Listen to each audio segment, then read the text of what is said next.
Oh wow, look at the slight turn. Very nice.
This building from 2009, not too long ago, when it comes, stack them on top of each other, and that's about the height of the Burj Khalifas.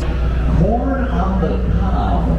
These are Marina City from the 1960s. Bertrand Goldberg, name of the architect here, bit of a social scientist, trying to change the way that people live. You see, back in the 1960s, not a lot of people lived out here in Chicago. Respect their architectural heritage. Over here on the left, you'll see this building that changes about architecture. Most of the buildings you see around here built in just the last few years.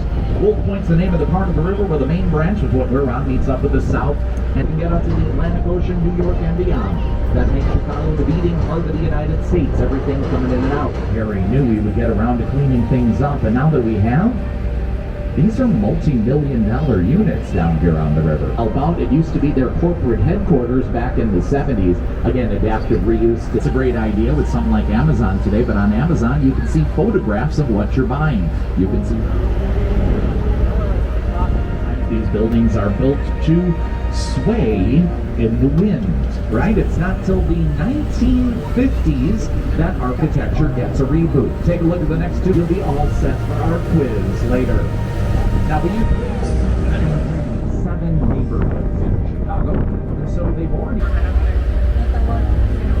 Indigenous people had a name for these onions. They called them Chicagoa, and that became the name for them. Those plants are there to provide fish a space to spawn and raise their young. They're called fish hotels. Back in the of adaptive reuse. This building here used to be a warehouse. Dude, though, imagine you're walking down the street and all the buildings are pressing in on you like that. How does that make you feel? Might make you feel a little anxious, right? Like there's no room around the buildings. It feels like there's room for you. You see, architects can change the way you feel about a space that you're in. Buildings that look like European cathedrals in Chicago in the early 1920s. Well, you got to remember, it was the Intercontinental Hotel today, but it used to be the headquarters for the Shriners, a men's group that like Turkish room and get the same views. That's a pro tip from your old pal Spiro. Coming up on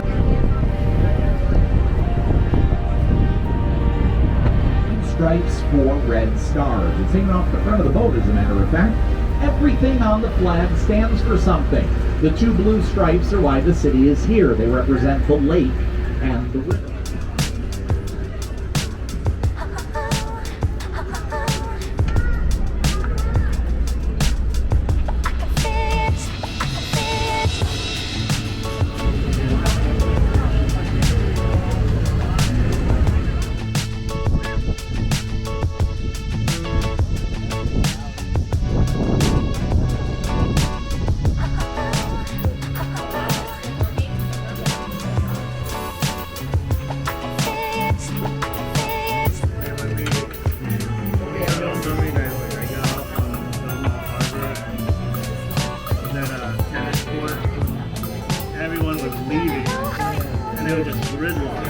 way too early. You know, you're 2 exits too early, or 3 exits too early.